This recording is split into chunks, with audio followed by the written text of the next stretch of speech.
guys, it's Ashley with another book talk on You're Here by Jennifer E. Smith.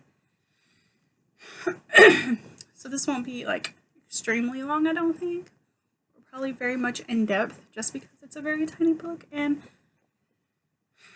I tend to repeat myself on everything, and I know you probably hate that and it's probably not worth it to do it, but I still love to give a little bit of a shout out to the books I read, or try to give a shout out to them. I don't always do that.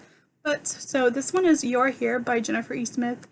It's a very tiny, short book, and Jennifer E. Smith is well known for her contemporaries. I don't know if she's written any other types of books. I'm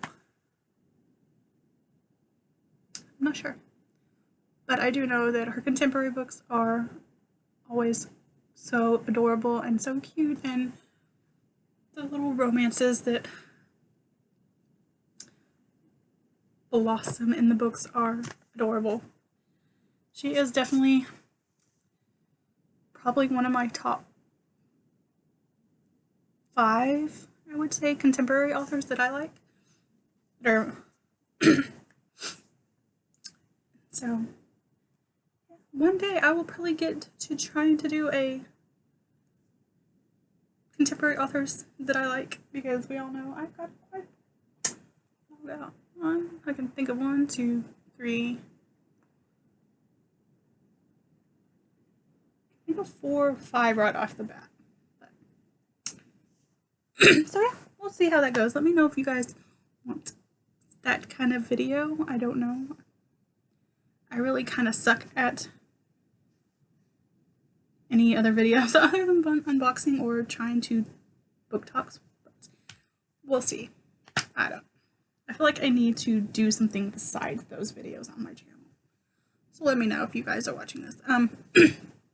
Anyways, back to the book. Jennifer E. Smith, she has written, I think of 1 or 2 that I've actually read by her. Oh, shit, I can't even remember now. I know her covers are like this aesthetic, and they're like blue, there's a yellow one, a red one, pink one. I know, in my mind, I know what they're called, but they're always long titles. But anyways, this one takes place over about a week or so, a week or 2 maybe. I think it's like a week or so. And it's about a teenage girl who wants to go on a road trip, and she kind of brings, well, she doesn't bring along, she calls her neighbor that's been around her for quite some time. She calls him because she needs a car and she needs a ride, sort of. And he's the only one that she can think of. So she calls him to come pick her up at like a rest stop, and they embark on this journey across a couple of states with a 3-legged dog, and it is adorable, and I love that the dog is in this story.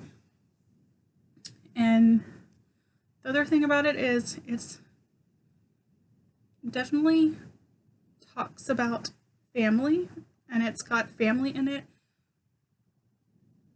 and it's got the mom and the dad for Emma, which is the girl, and then of course it's got the dad for Peter Finnegan, which is the friend that she brings on the trips. His mom passed away during childbirth, so it's just him and his dad. And then for Emma, it's Emma, her dad, her mom, I think it's 2 brothers and a sister, and Emma feels like the odd one out because all her siblings are older, smart, have these really great jobs, and her parents are professors at a college, and she just kind of feels left out, like she doesn't belong, and she doesn't think she's as bright as her family, so she kind of just keeps to herself, and she's a loner. And so at the beginning, during like a family gathering, she finds she finds like a box that has a birth certificate for her, but it also has one for somebody named Thomas Quinn Healy. And she notices it's the same date of birth and everything, so she realizes that this is her twin brother. But then she finds a death certificate for Thomas that was done a couple of days later after the birthday. Of course, I don't know why I said that. So she has a twin brother who she never knew about, her family never talked about, her family never told her about. And so from that moment on, she kind of wonders what he's like, and she wants to go to his grave and kind of, I guess, talk to him, I guess you could say, because of things that have gone on. I don't know. I'm not really sure. But this was not a spoiler, guys. It's on the back of the book. It says, Emma has always felt like a part of her is missing. When she discovers a twin brother who died only 2 days after they were born, she realizes she has been right and sets out to find what she lost so long ago. So, I'm not spoiling anything by saying she found a death certificate for her twin brother. But it's just really, I don't know, it's really a sweet kind of book, and just kind of makes you think about your family and just, other stuff, I guess. And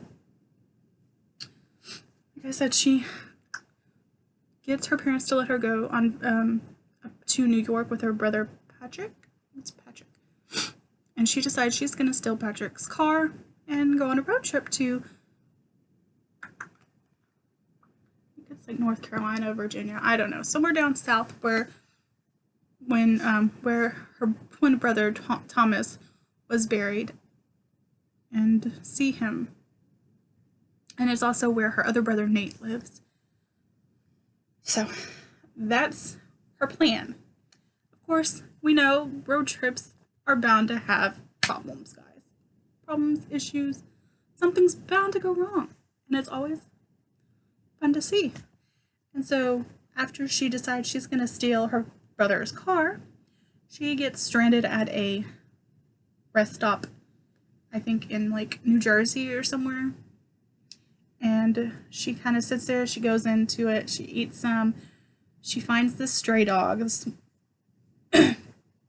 white fluffy stray dog who has 3 legs, and she's kind of befriended the dog befriended her, so she's sitting there, eating, playing with the dog, and she decides that she's going to try to find somebody to help her finish her journey to, I want to say it's North Carolina.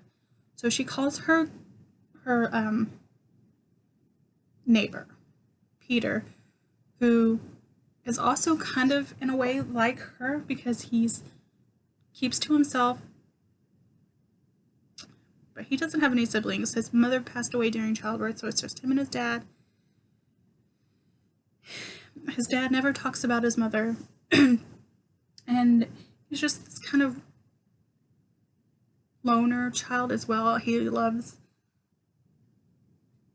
maps and history, the Civil Wars, any kind of wars, battlegrounds,